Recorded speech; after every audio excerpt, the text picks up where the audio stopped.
Donald Trump is absolutely losing it as the Epstein files continue to expose him and his regime. And so he had his Department of Justice release basically a bogus list, which they call, this is the politically exposed list of people who are in the Epstein files. And so they try to bury Donald Trump's name, which of course is on the list, with a bunch of other people. And they're doing it in a way to kind of just give the middle finger to the entire investigation into the child sex trafficking, and give the middle finger to the entire survivor community. And I don't say this lightly, but look at who the people they're listing as politically exposed. The Pope John Paul II, late Pope. They have Elvis Presley on there. They have Janis Joplin, who died in 1970. Marilyn Monroe is on there. And they're saying these are the politically exposed people who were involved in the Epstein list. Then you look through it and you have people like Todd Blanche and Donald Trump's name. But that's how they think they're being clever, by including all those people together. I mean, it's just so utterly despicable. And by the way, even Marjorie Taylor Greene's like, I'm all over the lists and the emails. And she's like, I wasn't even a member of Congress, until after Epstein, died. And so you're putting me on the list. And so, it just seems to be what the Trump regime is doing. We got the scoop first here on the Midas Touch Network. Aaron Parnas reported. The Department of Justice has sent over a letter to Congress outlining, or supposed to outline, why it made the redactions to the Epstein files.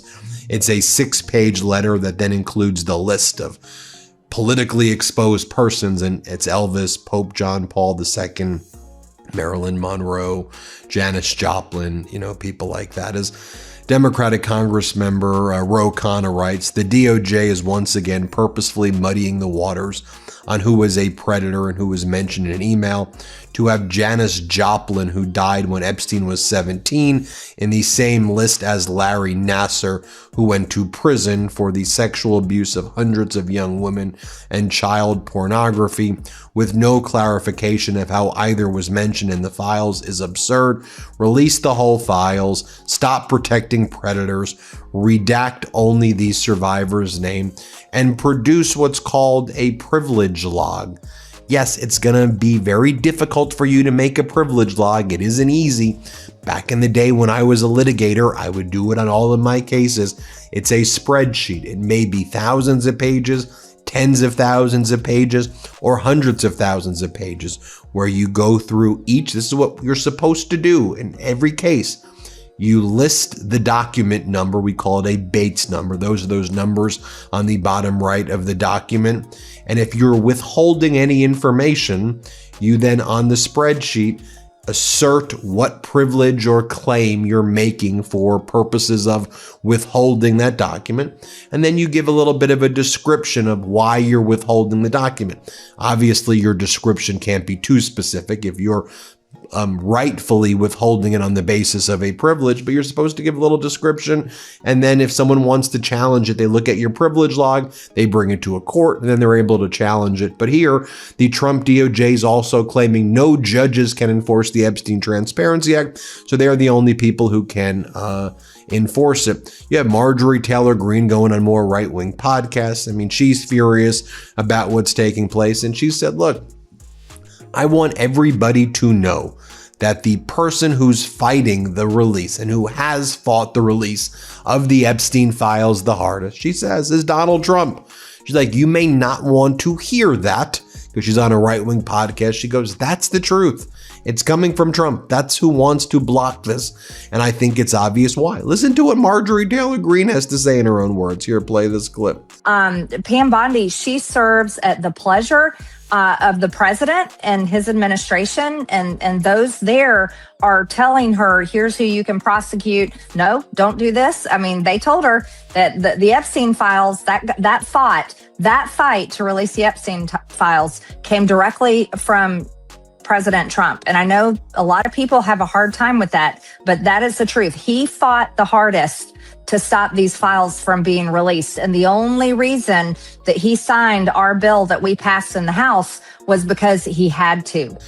And then she says that the biggest miscalculation Donald Trump ever did was calling the Epstein files a hoax. Here, play this clip. It became a massive political problem. Biggest political miscalculation in Donald Trump's career was calling this a hoax, fighting the release of it, and having Mike Johnson, the speaker, refuse to bring the bill to the floor, to the point where Thomas Massey, myself, Nancy Mason, Lauren Boebert actually had to vote with all of the Democrats to get it released, to get it. You know, I don't, where I will disagree with Marjorie Taylor Greene on mostly everything. It wasn't that Trump miscalculated it. It's that he's demented and he's a predator. And so he's spewing and saying things that predators say. And so for Trump, he just thinks that, you know, he gets to say, this is like Russia, Russia, Russia, Russia, Russia. And he goes, it's a hoax, Russia, Russia, Russia, Russia.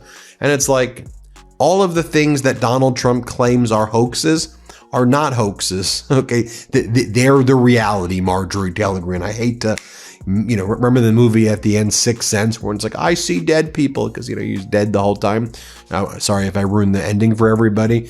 Marjorie Taylor Greene, I'm ruining the ending for you right now. Everything he says is a hoax. He's really the one who's behind all of this criminality. I mean, right. Russia, Russia, Russia is a hoax. You have a photo of you and Vladimir Putin in the West Wing above the photo of you and your grandchild. I mean, you invited Putin to Alaska, you know, several months ago, and you rolled out the red carpet and made our troops bend down on their knees and literally kiss Putin's feet. It was like one of the most disgusting things. You're trying to do fake $12 trillion deals with Putin. You're being called out for it at the Munich Security Conference right now. Like, Russia, Russia, Russia, Russia, Donald. I mean, so utterly pathetic.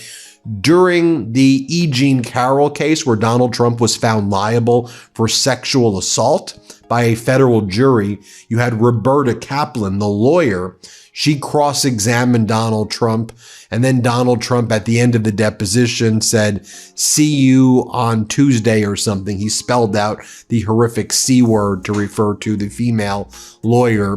But the reason I want to bring this up is she had a great line of questioning where she said, so you claim 2020 election is a hoax, right? You say you believe you win.